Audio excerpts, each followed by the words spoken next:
महानुभाव, चलते हम सभी लोग जीवन जीने की सूत्र श्रृंखला में आज कुछ अच्छी चीज समझेंगे, सुलझेंगे और आगे बढ़ने का भी प्रयास करेंगे। एक बहुत सुंदर घटना हो सकती है विनोद जी, अध्यक्ष जी आपने सुन रखी होगी, हो सकता है प्रेमचंद बाबू आपने भी सुन रखी होगी, लेकिन महानुभाव इस घटना को जब जब सुना जाता है, समझा जाता है, एक नई ऊर्जा और एक पॉजिटिव थिंकिंग के विचार आ जाते हैं।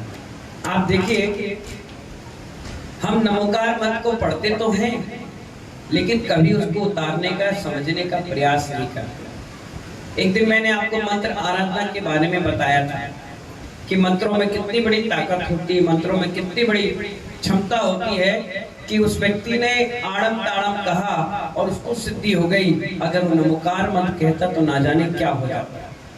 जब नमोकार मत की ध्वनि में, नमोकार मत के लिखने में, नमोकार मत के सुनने में इतना अतिशय चमत्कार होता है, जो खुद नमोकार मंद बन जाए उसके लिए जीवन में क्या अतिशय चमत्कार होता है।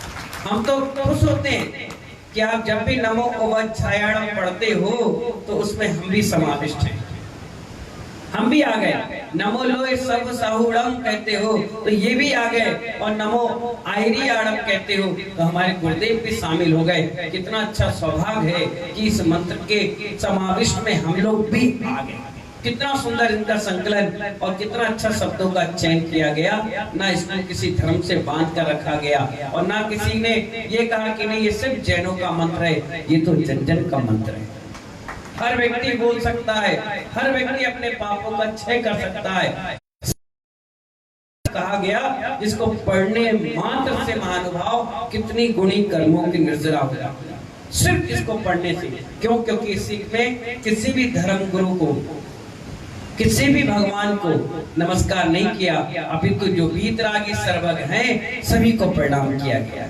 किसी को छोटा और बड़ा नहीं कहा गया, मान कसाई नहीं है इसमें, लड़ाई झगड़े का, विवाद का कोई मतलब नहीं है। बिल्कुल सादा और सिंपल छोटा सा मंत्र, और कोई भी व्यक्ति, छोटा बड़ा, बुजुर्ग, महिला, जेंट्स, कोई भी व्यक्ति इसको आत्मिकता के साथ पढ़ता है। शायद ही ऐसा कोई व्यक्ति होगा जो दिन भर में 2, 4, 10 बार इस मंत्र का स्मरण नहीं करता।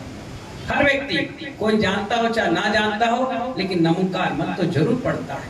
महानुभाव, ऐसे ही इसी नमोकार मंत्र की घटना, एक बेटा और माँ अपने घर में रहते थे। माँ बेचारी छोटा मोटा रोजगार करती थी, गांव काम, और अपने बच्चे का जीवन यापन करती थी। बच्चा छोटा था तो चल गया। जब वो 4-5 साल का हुआ तो माँ ने सोचा घर में रहेगा तो दिन भर बदमाशी करता रहेगा, खेल कूद में लगा रहेगा, क्यों ना इसको अच्छे स्कूल में भर्ती कर दिया जाए। और एक स्कूल में जाकर उसने उसका नाम लिखवा दिया।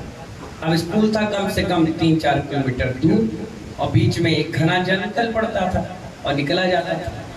पहले दिन माँ छोड़ने गई और माँ लेके आ गई, कोई दिक्कत नहीं। दूसरे दिन फिर गई, ऐसे 4-5 दिन गई। जब बच्चे को रास्ता याद हो गया, व्यवस्थाएं सब हो गई, तो उससे कहने लगी, बेटा अब तुम अकेले मत स्कूल जाया करो। उसने कहा, माँ अकेले बीच में जंगल पड़ता है आधा किलोमीटर का, वहाँ जंगली जानवर रहते, मुझे डर लगेगा, अकेले जाऊंगा तो कहीं घूम गया तो। उसने कहा, नहीं घूमोगे, तेरे मामा है ना रामजी लाल जी, क्या बोले, तेरे मामा है, वो तुझे बचा लेंगे। बोले मामा, ये कब आ गए मामा? बोले हाँ तेरे मामा है, चलो आज तुमको दिखाते हैं तुम्हारे मामा कहाँ है। माँ लेके गई, कहाँ? जंगल में, उसी जंगल में जिस रास्ते से जाते हैं, और कहने लगे बच्चे से, बेटा ये जंगल है, अगर तुम इसको पार करो और तुम्हें डर लगे तो कहना अरहंत मामा कहाँ हो,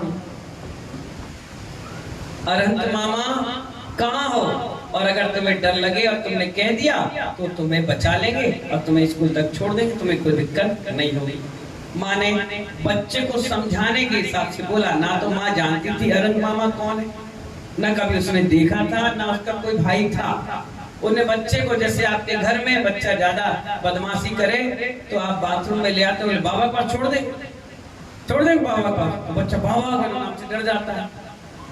कई बार बिल्ली को दिखा देते, देखो शेर काट खाएगा, काट खाएगा, तो डराते हो। तो ऐसे उसने डराने के हिसाब से कह दिया कि बेटा तेरे अरंत मामा है, वो तेरी व्यवस्था बना देंगे, तू जा।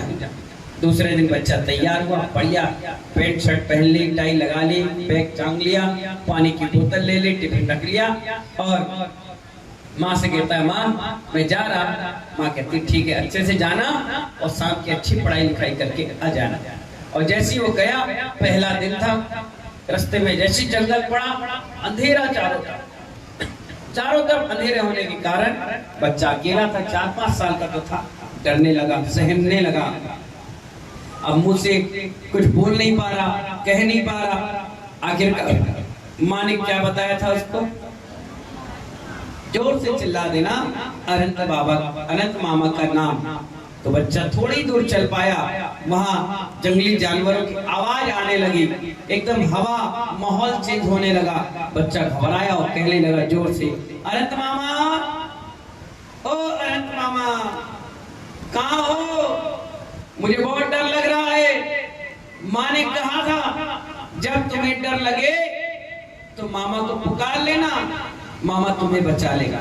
मामा और मामा, और बच्चे की करुण पुकार, बच्चे की प्यारी तोतली आवाज में, बच्चों की सहज भाव में वहां का वन देवता प्रकट हो गया। जैसी प्रकट हुआ और खड़ा हो गया, बच्चा गया, तुरंत बढ़ गया, अरे आप ही मेरे अनंत मामा? उसने कहा हाँ नहीं।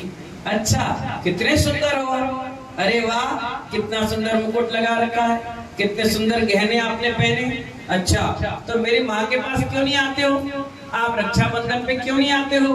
क्यों मिठाई नहीं लाते हो? इतनी सारी बातें करते करते उस बच्चे को उसने गोदी पे उठाया और स्कूल की गेट तक जाकर छोड़ आया और टाटा कर लिया कि जाओ जाओ। बच्चा चला गया। बच्चे ने बोला सुनो मामा, शाम के 4 बजे फिर आ जाना। उसने कहा हाँ मैं चलूंगा और जंगली जानवर मुझे परेशान नहीं करे। मामा तो मामा थे, बोले ठीक है तुम मुझे आवाज देना, मैं आ जाऊंगा। इतना खुश हो गया देवता कि रोज उसे छोड़ने जाए और रोज लेने आए, रोज कंटिन्यू क्रिया चलती रही। एक दिन एनुअल फंक्शन हुआ, जो वार्षिक उत्सव होता है स्कूलों में। तो उसकी टीचर ने कहा सुनो ओ छोटे लाल सुनो। ने कहा मैडम कल फंक्शन है और सभी लोग अपने घरों से कुछ ना कुछ चीज बनाकर लाएंगे और यहाँ पर जो सबसे अच्छी चीज बनाएगा उसे बहुत अच्छा पुरस्कार मिलेगा। अपनी माँ से कह देना, ठीक है? ठीक है मैडम। और वो मामा के साथ घर पर आ गया, लेकिन उसने मामा को नहीं बताया कि मैडम ने क्या चीज मंगाई है। माँ के पास गया, बोले माँ कल स्कूल में फंक्शन है, सब अपने घर से कुछ ना कुछ चीज बनाकर लाएंगे, तुम भी कुछ चीज बना देना, मैं डिब्बे में ले जाऊंगा और वहां मुझे इनाम मिलेगी। सबसे अच्छी चीज बनाना माँ। माँ बोले हाँ हाँ सो जा सो जा। माँ सुबह उठी और जैसी बर्तन खोली शक्कर नहीं थी, जैसी बर्तन खोली चावल नहीं था, जैसी बर्तन खोली आटे नहीं था। महीने के 29वां दिन था। अब वो कही कि कहाँ जाएं, किससे बोले, अभी बच्चा बिफर पड़ेगा। उसने बच्चे से कहा सुनो स्कूल जाओगे? अच्छा जाओ। और उसने खाली टिफिन ही बच्चे का बैग में रख दिया। बच्चा अपने टांगा टिफिन और सीधे कहाँ पहुंच गया? उसी जंगल में। जंगल में जैसे ही पहुंचा, मामा ने बच्चे को देखा, बच्चे ने मामा को देखा, खुश हो गए। दोनों बात करते करते जाने लगे। बोले आज मुझे फर्स्ट प्राइज मिलेगा मामा। मामा ने कहा क्यों? बोले आज माँ ने टिफिन में बहुत अच्छी चीज रखी है। बोले अच्छा क्या रखी है? बोले मैंने भी नहीं देखी और मैं आज जाऊंगा, पूरे स्कूल में सबसे अच्छी चीज मिलेगी। मैंने कहा अच्छा दिखाओ टिफिन। जैसे डिब्बे को खोला तो उसमें कुछ नहीं था। देवता बड़ा देखकर हैरान रह गया कि बताओ बच्चे के लिए बहुत बड़ी इंसल्ट हो जाएगी, बच्चा रोएगा और मुझे बच्चे को रोता हुआ देखना पसंद नहीं आता। उसने अपने जादू से उसमें खीर बना दी। क्या कर दी? खीर बनाई और डब्बा रखा। डब्बा प्लास्टिक का था, वो चांदी का हो गया। क्या हो गया? चांदी का। देवताओं के पास प्लास्टिक कहाँ चल रहा था? स्टील कहाँ चल रही, चांदी का हो गया, ने पैक किया। अब बच्चे को बोला जाओ, बढ़िया अच्छे से खेल कूद किया। जैसे हो गया, टीचर ने हाँ अपने अपने टिफिन लाओ, सबके टिफिन रखे। वो छोटे लाल का भी टिफिन रखा गया। देखा तो चांदी का था। मैडम ने तुरंत बुलाया, इधर आओ, ये कहाँ से उठा लाया? बोले कहाँ से क्या उठाया, माँ ने रखा है। तेरी माँ तो काम करती घरों में, ये चांदी का बर्तन कहाँ चोरी करके ले आया? खोल इसको। उन्हें खोला तो बढ़िया सुगंधित खीर, उन्हें चटी, अरे केसर, काजू, किशमिश, बादाम, किस और सबकी देखी तो सूखा सूखा है, कोई पराठा, कोई अचार, कोई पूरी। गए कहाँ से चोरी करके लाया? और दो चार चट चट चट चट मार दी। रोया बच्चा, चिल्लाया। अब चिल्लाया तब बोले रखी किसने? बोले पता नहीं, बीच में अनंत मामा मिले थे। अरे अनंत मामा कौन है ये? तेरी माँ ने लिखाया, बाप भी मैं, माँ भी मैं, चाचा भी मैं, बुआ भी मैं, ना तेरा खानदान ना तेरा परिवार, तेरे आईडी प्रूफ में तो सिर्फ तेरी माँ का नाम लिखा। ये कहाँ से आ गया? झूठ बोलता है, कहाँ चोरी करके लाया? चल बता कौन सा है तेरे मामा। निपटते हैं। पूरा स्कूल परिसर कहाँ पहुंच गया? उसी जंगल में। जंगल में पहुंचा, वो खड़ा हो गया। बच्चा तो बच्चा था। मामा, और मामा, मामा जल्दी आओ, टीचर तुम्हें बुला रही है। वो मामा कोई आने वाला था?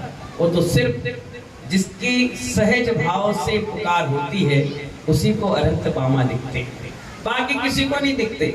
चिल्लाता रहा। टीचर ने बहुत गुस्सा करी, तुम चोरी करके लाए हो, तेरी माँ चोर, तू चोर, चिल्लाने लगी। और जैसे उसने एक चाटा उठाने के लिए हाथ उठाया, देवता हुआ प्रकट, तुरंत प्रकट हो गया और कहने लगा, सुनो मैडम, इस बच्चे को हाथ मत लगाना। अनंत मामा जो अनंत का भक्त होता है बस उसे ही दिखता है, जो अनंत का भक्त नहीं होता उसे नहीं दिखता। श्रद्धा की आंख लाओगे तो तुम्हें ये देवता दिख जाएगा, बाकी किसी को नहीं दिखेगा। इस बच्चे की करुण पुकार सुनकर मैं इस वन का देवता हूँ और प्रकट हो गया। और इसके साथ रोज स्कूल आता था, जाता था। ये डिब्बा और ये खीर इसकी माँ ने नहीं रखी, ये मैंने रखी है। ये कोई चोर नहीं है, ये बहुत बढ़िया भक्त, हृदय से पुकारने वाला अनंत मामा का भक्त है। अनंत मामा कौन? जो हमारे अनंत परमेष्ठी है। क्योंकि माँ शब्द में दो माँ है, एक माँ जन्म देने वाली और एक जन्म देने के साथ जो माँ के दायित्व को संभालता है वो मामा। इसीलिए आज के समय में हमारे बीच भी नमोकार मंत्र रूपी मामा है। जब कभी जिंदगी में परेशानियां आ जाए, हैरान हो जाओ, डिप्रेशन में चले जाओ और कोई तुम्हारा साथ ना दे रहा हो, तुम्हारे सारे रिश्तेदार तुम्हें धोखा दे दें, तब तुम्हें कौन काम आता है? सिर्फ ये अनंत मामा। इसीलिए महानुभाव हमारे आचार्य कहते हैं, अगर जीवन में तुम्हें जीवन जीने की अच्छी कला सीखना है तो मुख में शाकाहार और हृदय में अनंत भगवान को विराजमान कर लो। जीवन में तुम्हें कोई असफल करने वाला नहीं होगा। मुंह में शाकाहार आ गया तो आप कहीं भी अपनी गाड़ी चला लो, और हृदय में अनंत भगवान मिल गए तो जहाँ मंदिर ना भी हो और हृदय से तुमने याद किया तो दृश्य तुम्हें पूरा दिख जाएगा। जो हमारे मंदिर में भगवान विराजमान रहते हैं, जो सम्यक गिरनार और बरासो और महावीर जी में भगवान विराजमान रहते हैं। इसीलिए अपने जीवन में कभी भी कितना ही बड़ा कोई उपसर्ग हो जाए, आदि व्याधि आ जाए, अपने अनंत मामा को कभी नहीं भूलना। हर क्षण उनको हृदय से पुकारना। जैसे उस समय उस बच्चे के साथ में अतिशय चमत्कार हो गया, हो सकता है आपके जीवन में भी कोई अतिशय चमत्कार हो जाए। आप ये ध्यान रखना, देवी देवता आज भी इस मदलोक में हैं। बस यही है कि तुम्हारी पुकार उस बच्चे की तरह निश्चल भाव से होना चाहिए, स्वार्थ भाव से नहीं होना चाहिए। नहीं तो स्वार्थ भाव से होगी तो वो निस्वार्थता के साथ नहीं जुड़ेगी, वो संकल्प शक्ति के साथ जुड़ती है। इन्हीं मंगल भावनाओं के साथ समय आपका हो गया। कल मिलेंगे फिर जीवन जीने के सूत्र के साथ। क्यों? क्योंकि कल है संत डे। क्या है? संत डे। कल सुबह भक्तामर स्तोत्र के साथ साथ मंगल प्रवचन भी, साथ ही साथ दोपहर के बाल बच्चे और बच्चियों के साथ यहाँ पर बाल संस्कार शिविर यानी पाठशाला चलेगी, शाम के फिर गुरु भक्ति और उसमें सांस्कृतिक प्रोग्राम। इस हिसाब से कल पूरा दिन संत डे के नाम से रहेगा। किसके नाम से रहेगा? संत डे। और उसके बाद अपनी तैयारी पर आप लगेंगे। इन्हीं मंगल भावनाओं के साथ जय बोले महावीर भगवान की।